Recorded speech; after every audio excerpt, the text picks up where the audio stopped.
Hey everyone, this is Cindy at OCIA International. This is a short video to cover the online OSPs and just kind of hit the highlights with you. So to log into your account, you can type ocia.org/login to the address bar on your browser, or you can come over to the right under Account and click Login. Once you get to this page, you'll put your username and your password, and both of those are indicated in the renewal letter to you.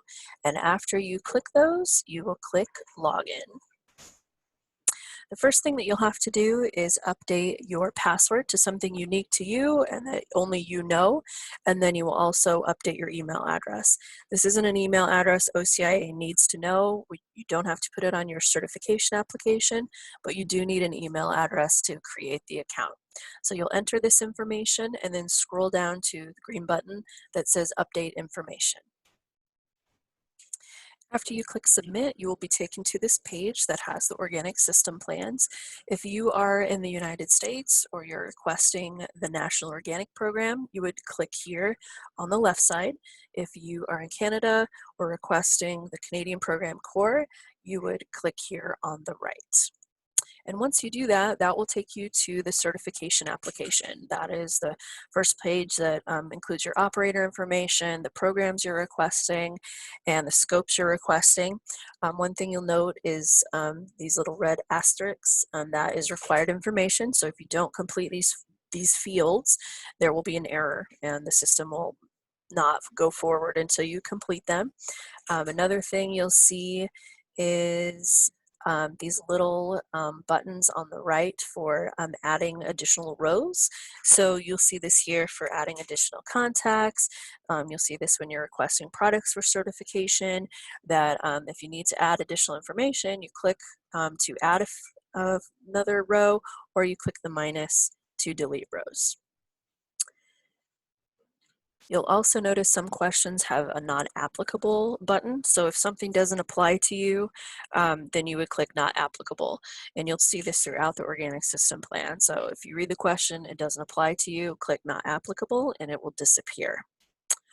For the programs requested for certification, you will click the main program here. So say OCIA International, and then it will display the various scopes. So if you're requesting crop production, you'll click that. If you're requesting livestock, you click that. And then you just go down and request all of the programs that you normally request. After you've done all that, you'll read the affirmation here. It's the same that's on the paper form. And if you agree to that, you click agree and put your signature and the date that you applied. And when you choose the date, there will be this little calendar that pops up, and it will give you the options of what you can choose. And once you've completed all that, you click submit, and it will take you to the activities checklist for your first scope.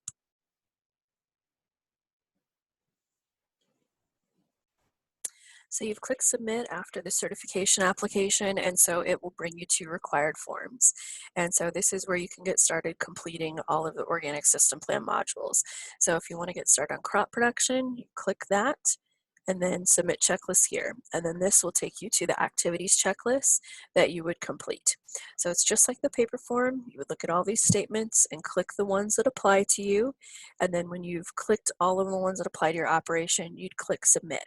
This will take you to the first module. So in this case, it would be C2 or CC2 if you're in Canada. And so then it will just take you through all the required forms that you need to complete for that scope.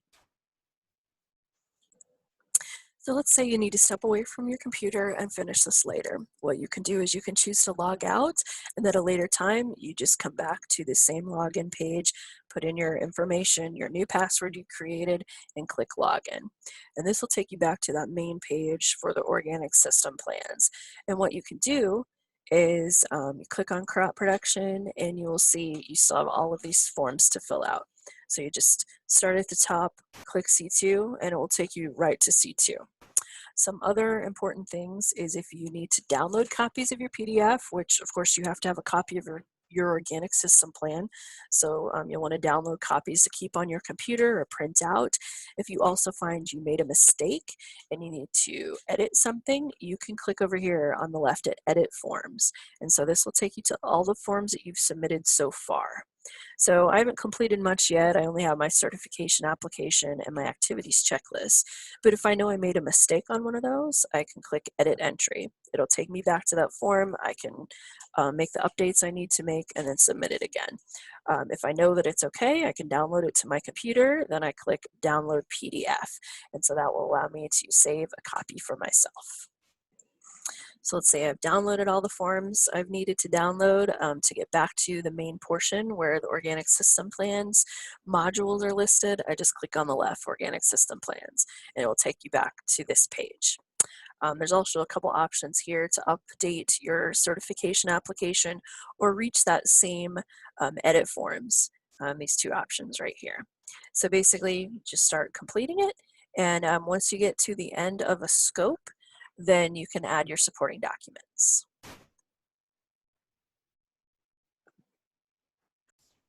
So the last module here is the annual summary of organic production sales. If you're requesting another scope, it is the annual summary for that scope. Here you would indicate your information, your crops produced and sold and what's in storage. And again, you'll see over here on the right, these little plus and minuses. This is how you can add more rows or remove rows. And after you complete this, you click submit, and that's all of the modules for the organic system plan for this scope.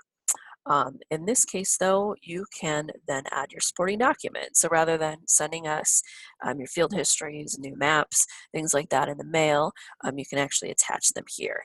And so you'll be able to see what the fields, what options you have. So remind you, here's your field history.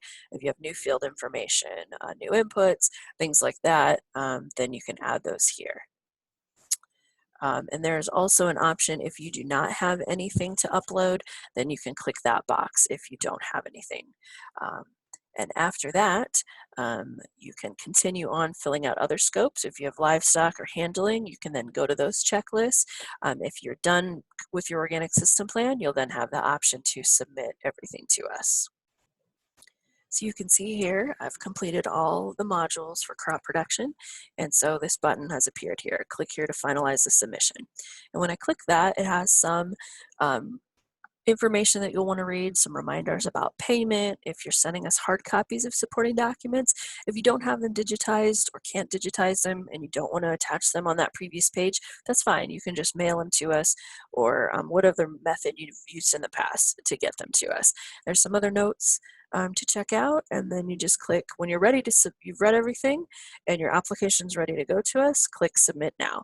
If there's some other things you need to do on this, go back and edit. You can close this and then go over to edit forms. But if you're ready to go, click submit now, and that will be emailed to us, and we will process that.